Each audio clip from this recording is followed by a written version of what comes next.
Hi. I'm really excited about this one. This is about how to find clarity when you're feeling overwhelmed by a situation or a circumstance. And to give some context into this, in my professional life on a given day, I have between like 2 and 4 conversations with people, like advising them on different things like related to, like their careers, like the big picture for them personally, things that have to do with like their own work as leaders. And this week I noticed something, which is that how folks immediately drop into the situation. So, for example, I'm trying to figure out what to do next with this with fill in the blank, like my career, or with like a situation with a difficult colleague. I have someone on my staff who's causing problems, and what will happen is there'll be like immediate dip into like what's happening.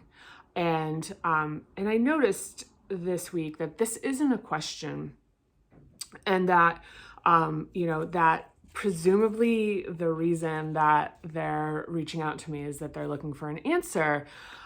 So with that said, I want to kind of like clarify what I'm saying here, which is like, and use an example, which is, the difference between like a statement that has an assumptive aspect to it, that you're offering up something as a question, versus an actual question. So an example would be like, I'm trying to figure out my life purpose statement, but what that's actually asking for is methodology. So it's like, well, like the kind of like answer to that is going to be very different than the actual specific question, which is, what is my life purpose? So, there's like that expression, like ask and you shall receive. And, when you think about the story, like think about the story of Aladdin, which is just basically all about the bloopers of a question not asked well. So it's, so like the whole premise of that is that like if you ask the question very well, your wish will be granted, in the sense of like your actual like intent, your dreams coming true. But that like the kind of like devil in the details thing, where it's like, it keeps finding all the ways that the question could have been asked better, been misinterpreted. So I'm going to provide another example here. So for example, say someone is saying like, is coming, to me and saying like, I'm having trouble with a coworker, and they'll immediately jump into like the emotionally charged content. And, they'll say, they did this, they did that. We had, this happened, that happened. And like, they'll immediate, like you'll notice that like the growing charge, and also in a sense almost like the the destabilization of their ability to be logical about the situation. I mean, it's understandable, there is a place to be like discharging your frustrations, but as far as actually coming to a resolution for this, or doing something that's good for yourself, it's like finding what the question is. So I'm having a hard time with my coworker, once again, is more of a statement, so one question would be, how do I minimize the impact that this person is having on me? And the thing with this is that, how do I minimize the impact that this person's having on me, can have a wide spectrum of answers that are very related to personal and the individual situation, which can be, the outcome being like all the way from, there's absolutely no way for you to avoid this, and this is somebody who does have it out for you for whatever reason. So you really do have to like think about leaving and ultimately leave, or moving departments, or being able to create some buffers, or, absolutely like eliminating your interaction with the person in the organization, which sometimes is actually possible. Charles Kettering, who was the head of research for General Motors from I think it was like 1920 to close to 1950, had said, a problem well stated is half solved. So going back to saying, instead of saying, look, here's something this person did, they did all this stuff, this is so upsetting, and you're not going to believe it, they put this email out, or they took some of my work, or we're in a meeting and they talked over me.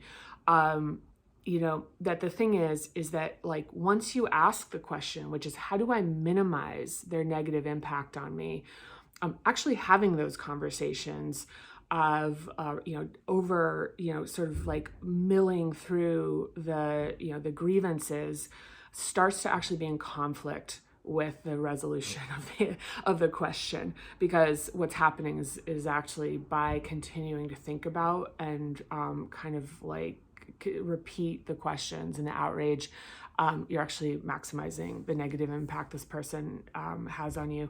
So one of the things is back to a problem well stated is half solved, is that I think most of us know that if you do have a good question, and you sleep on it, like the answers and the clarity will naturally arise. But it's being stuck in the raw data that keeps us kind of like in a continue, like an ongoing cycle, like within an issue, sort of like that snow globes it, where it just winds up taking up a lot of space and not necessarily resolving.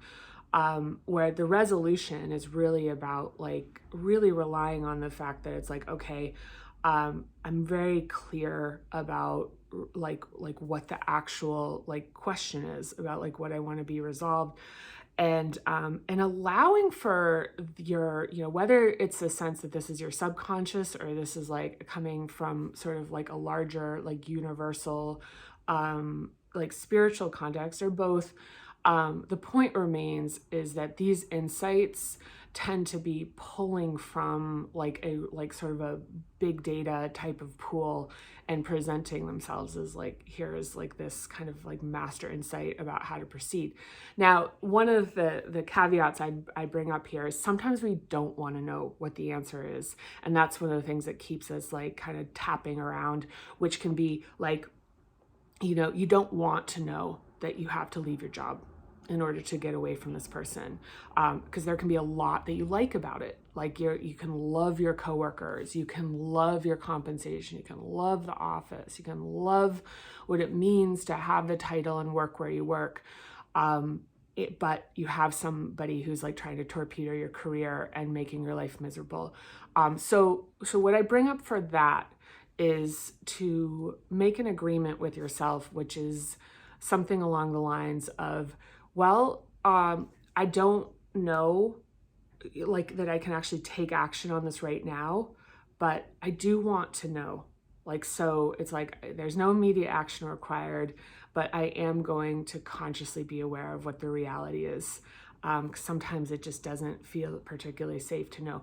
And the reason that this is helpful is that what this does is it opens up the opportunity to be consciously like noticing when opportunities arise. So maybe now you see a job listing somewhere, or maybe someone brings something up at a party, that like some of the naturally occurring outcomes can happen. And versus if you're not willing to see that, is that something you need to do? It's like saying stuck on the like just like before any kind of resolution on that. And the other thing is this can lead itself to, it's like the next question, so I think that's a good place to kind of like sort of like wrap up this notion.